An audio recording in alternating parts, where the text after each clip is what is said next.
देखिए, इस योजना के माध्यम से ये है कि हम लोग राजनीति के लोग मंचों में जाते हैं, भाषण देते हैं, लेकिन जनता की बात हम लोगों तक आती नहीं है।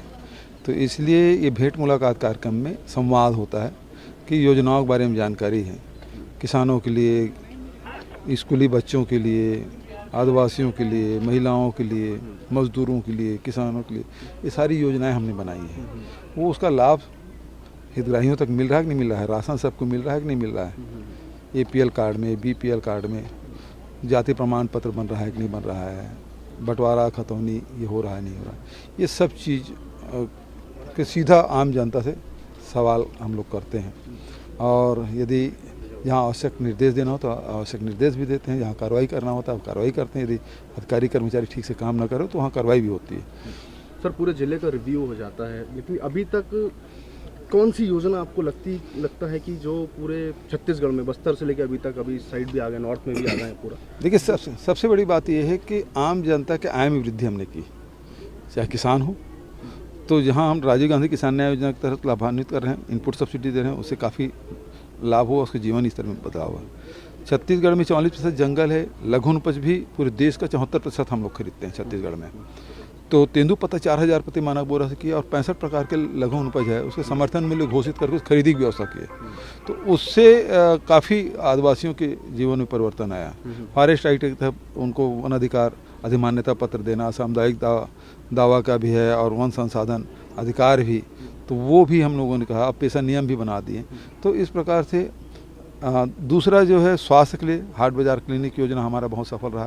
श्री धन्वंतरी योजना के तहत सस्ती दवाइयाँ भी मिल रही है, और मुख्यमंत्री विशेष सहायता योजना, स्वास्थ्य सहायता योजना में 20 लाख तक के हम लोग सहायता दे रहे हैं।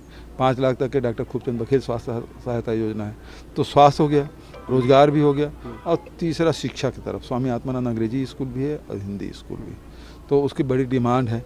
और पिछले साल 279 स्कूल हमारा अभी संचालित है, 422 स्कूल और हम अगले शिक्षा सत्र से शुरू करेंगे।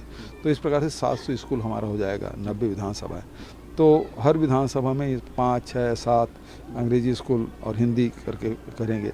इससे क्या होगा कि जो गरीब तबके के लोग हैं, किसान हैं, मजदूर हैं, मध्यम श्रेणी के लोग हैं, जो पढ़ाई नहीं करा पाते बच्चों को, वो पढ़ाई भी करा पा रहे हैं। तो इस प्रकार से अभी आपने देखा कि बैंक की मांग कर रहे हैं।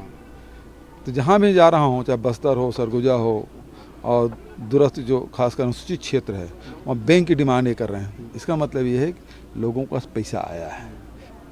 नहीं तो पहले कर्ज चुकाने के नाम से जहाँ बैंक के कर्मचारी भी दिखे तो उसे कन्नी काटते थे, दूर भागते थे किसान, ऋण वसूली करने आए हैं। अब तो किसानों के पास इतना पैसा तो बैंक से निकालना चाहते हैं, तो बैंक से लेन देन हमेशा चल रहा है, बहुत सारी सुविधाएं हमने दिया है, तो उसका लाभ आम जनता उठा रहे हैं। तो बड़ा परिवर्तन छत्तीसगढ़ में हुआ है। सर, अगले साल चुनाव है, तो क्या पॉलिटिकल इनपुट भी इस तरीके से, उससे जानकारी भी मिलती है, सामाजिक क्षेत्र के लोगों से, राजनीतिक कार्यकर्ताओं से, जनप्रतिनिधियों से भेंट मुलाकात होती है, तो उससे वो भी जानकारी हो जाती है। सर, हाल ही में अमित शाह जी आए थे, और पूरा साल हो गया सर, अभी तक कोई नक्सली घटना अभी तक कुछ नहीं हुई। हर तरीके से हर फ्रंट पे काम चल रहा है, लेकिन उसके बाद भी अमित शाह जी बोल के जाते हैं कि नक्सली को ख़त्म करना है तो बीजेपी लेके आओ।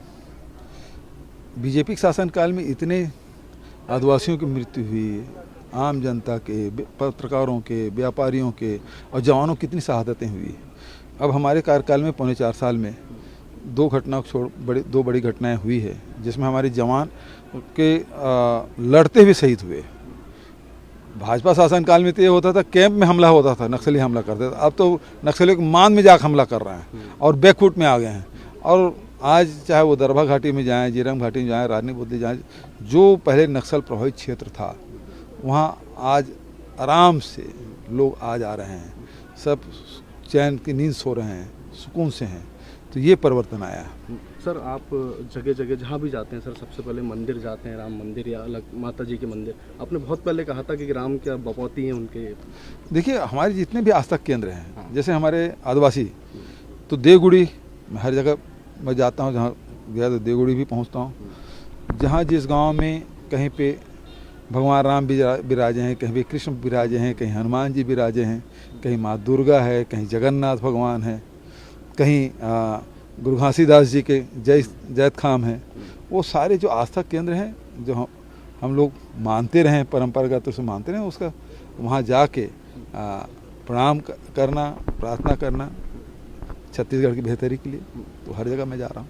सर, हिमाचल के जो मुख्यमंत्री जयराम ठाकुर सर, उनका ये कहना है कि भूपेश बताएं कि उन्होंने कौन सी गारंटी छत्तीसगढ़ को दी है जो अभी आप हिमाचल के सर सवारी। अभी मैंने आपसे पहले भी कहा, मैं तो आम जनता से पूछ रहा हूँ कि हमने जो योजनाएं लागू की वो आपको मिल रहा है कि नहीं मिल रहा है। और जयराम ठाकुर जो कि मैं आमंत्रित करता हूँ, आज छत्तीसगढ़ में पूछ ले यहाँ के किसानों से, यहाँ के आदिवासियों से, यहाँ के जो गोधन न्याय योजना का जो लाभ उठा रहे हैं, राजीव गांधी किसान न्याय योजना का जो लाभ उठा रहे हैं, भूमिहीन श्रमिक न्याय योजना का लाभ उठा रहे हैं, लघु वनोपज खरीदी का जो लाभ उठा रहे हैं, वो सारी योजना का सब लाभ उठा रहे हैं। और वो जो छत्तीसगढ़ में जो हम लोग कहा था वो हम सब कर रहे हैं, और हिमाचल के जनता से जो हमने गारंटी दी है वो सब भी करेंगे।